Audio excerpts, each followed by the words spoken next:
मैं स्पष्टता के साथ कहता हूं, एनपीआर में कोई डॉक्यूमेंट मांगा नहीं जाएगा। एक, मैं स्पष्टता के साथ कहता हूं, एनपीआर में कोई डॉक्यूमेंट मांगा नहीं जाएगा। एक, दूसरा, जो इंफॉर्मेशन आपके पास नहीं है वो आप नहीं दे सकते हो।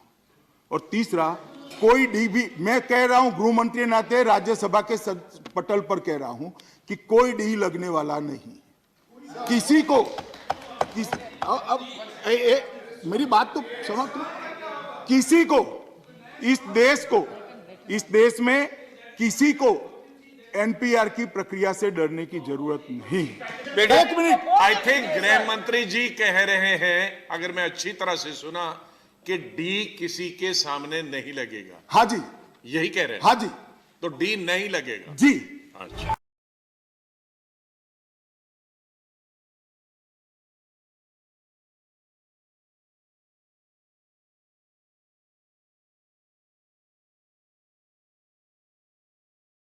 देखिए, जो मैंने आपसे कहा कि क्यों कंफ्यूजन है, क्योंकि 9 बार पार्लियामेंट में और उससे बाहर सरकार के टॉप मिनिस्टर्स ये कहते रहे हैं कि ये एनपीआर जो है ये एनआरसी का फर्स्ट स्टेप है, और लीगली पोजीशन यही है जो मैं अब आपको पढ़ने जा रहा हूं।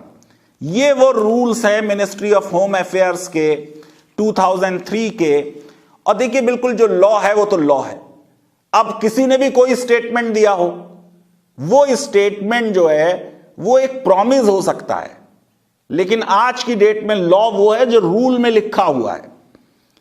रूल 4 है, मैं पढ़ता हूं, the central government may by an order issued in this regard decide a date by which the population register shall be prepared by collecting information relating to all persons who are usually residing within the jurisdiction of local registrar।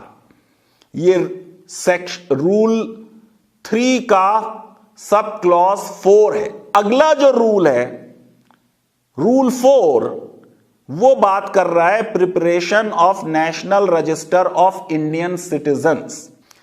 Rule 4, the central government shall, for the purpose of national register of Indian citizens, cause to carry out throughout the country a house to house enumeration for collection of specified particulars relating to each family and individual residing in any local area, including the citizenship status, for the purposes of, ये clause 3 है, rule 4 clause 3, for the purposes of preparation and inclusion in the local register of Indian citizens, the particulars collected of every family and individual in the population register shall be verified, and collected of every family and individual in the population register shall be verified and scrutinized by the local registrar, who may be assisted by one or more persons as specified by Registrar General of Citizens। यानी क्या होगा कि जो ये national register of citizens बनेगा, इसमें national register of population में जो डेटा दिया हुआ है उसका वेरिफिकेशन होगा। जो ये नेशनल रजिस्टर ऑफ सिटीजन्स बनेगा, इसमें नेशनल रजिस्टर ऑफ पॉपुलेशन में जो डेटा दिया हुआ है उसका वेरिफिकेशन होगा। अब ये कनेक्ट अपने आप हो गया, यानी नेशनल पॉपुलेशन रजिस्टर और national register of Indian citizen, ये दोनों में चोली दामन का साथ है। पहला स्टेप नेशनल पॉपुलेशन रजिस्टर है, जितने जवाब सरकार ने दिए थे पार्लियामेंट में वो सब सही थे। पहले नेशनल पॉपुलेशन रजिस्टर बनेगा, ये बड़ा सेट है, फिर इससे एक सबसेट लिया जाएगा, वो होगा नेशनल रजिस्टर फॉर सिटीजन्स। आगे पढ़िए, ये जो वेरिफिकेशन प्रोसेस है, ये वो प्रोसेस होगी जिससे एक्सक्लूजन होगा। यह वो आर्बिट्रेरी प्रोसेस होगी जिससे लोगों को पिलर टू पोस्ट भागना पड़ेगा, जिससे एक बहुत बड़ी क्राइसिस हो जाएगी। For the verification process, particulars of each individual, such individuals whose citizenship is doubtful, कौन डाउट करेगा? बहुत छोटे लेवल का ऑफिसर और ऑफिशियल जो गया है, जो रिकॉर्ड कर रहा है, यह कोई जज नहीं होगा, कोई जुडिशियल माइंड नहीं होगा, यह कोई सीनियर लेवल का ऑफिसर डीएम नहीं होगा, कमिश्नर नहीं होगा। हम देख चुके हैं आसाम में टीएन सेशन के जमाने में डाउटफुल वोटर में आर्बिटरली, ब्लाइंडली, रैंडमली जिसके नाम के आगे डी लिख दिया ऑफिसर ने, वो डी वोटर हो गया। और डी वोटर्स के बच्चे देखिए शामिल नहीं हो पाए एनआरसी आसाम में। ये है वो प्रॉब्लमेटिक प्रॉब्लम।